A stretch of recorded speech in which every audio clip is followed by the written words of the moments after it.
هذا النور شفاء صدور.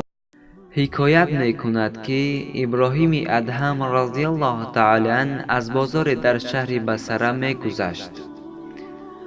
مردم چون حضرت را دیدند همه در گرد این شیخ عارف جمع آمده و چنین گفتند: ای ابو اسحاق، برای چی ما دعا میکنیم ولی خداوند دعای ما را نمیپذیرد و مستجاب نمیکند؟ ابراهیم ادهم رضی الله تعالی عنه چنین گفت: زیرا دلهای شما از برای 10 چیز مرده است.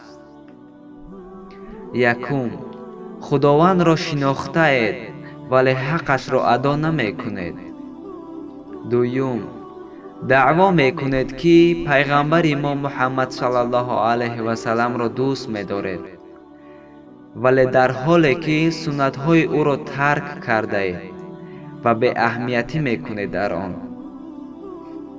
سیوم، قرآن را می خوانید ولی به آن عمل نمی کنید.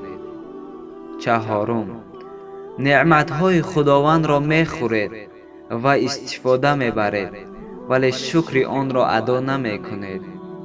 پنجم، دعوا می کنید که شیطان دشمن شماست ولی آن را در همه کار و عملهایتان پیروی می کنید. ششم، می گویید که جنت حق است ولی برای داخل شدن به آن عمل نمی کنید. هفتم، می گویید که مرگ حق است ولی برای آن آمادگی نمی بینید. هشتم، مشغولید به جستجوی عیبهای مردم ولی عیبهای خودتان را فراموش کرده اید. نهم، مردگانتان را می گرانید ولی از آن عبرت و پند نمی گیرید. دهم، گفتید آتش جهنم حق است ولی از آن نمی گریزید و دوری نمی جوید.